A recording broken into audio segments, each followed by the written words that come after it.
यक्षिणी की उत्पत्ति से संबंधित एक और पौराणिक कथा प्रचलित है। इस कथा के अनुसार एक समय भगवान शिव हिमालय पर्वत पर तपस्या में लीन थे।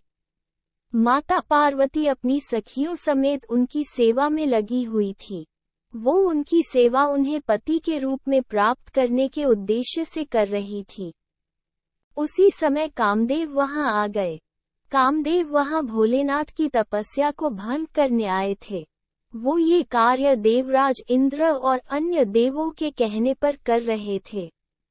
माता सती के वियोग में भोलेनाथ गहन समाधि में चले गए थे, जहां से उन्हें बाहर निकालने और उन्हें वैराग्य से निकालने के लिए सभी देवताओं ने कामदेव को वहां भेजा था। उन्होंने ऐसा इसलिए भी किया क्योंकि तारकासुर का वध भगवान शिव और माता पार्वती के पुत्र हाथों होना निश्चित था और उन्हें ये ज्ञात था कि माता पार्वती ही माता सती है और उनका भगवान शिव संग विवाह निश्चित था।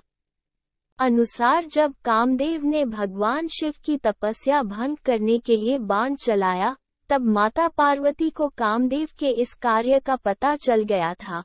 उन्हें क्रोध भी आया, लेकिन वो जानती थी कि उनका बाण चलाने का मकसद और भावना सही थी। इसी कारण उन्होंने कामदेव को मन से माफ कर दिया था।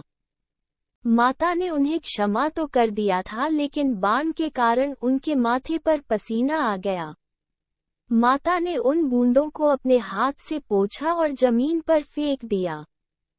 सभी पसीने की बूंदें इधर उधर पृथ्वी और ब्रह्मांड में अलग अलग स्थानों पर गिरी और जहां जहां वो बूंदें गिरी वहां वहां यक्षिणी उत्पन्न हुई। चूंकि वो माता के पसीने से उत्पन्न हुई थी, उनमें अपार शक्तियां थीं, साथ ही वो कामातुर भी थी। कामातुर होने के कारण वो ऋषियों और व्यक्तियों को छूने लगी। उनके इस कार्य से ऋषि मुनि क्रोधित हुए और उन्हें श्राप दिया कि तुम साधना लायक तब बनोगी जब साधक तुमसे पूछकर तुम्हारी साधना और तपस्या करेंगे।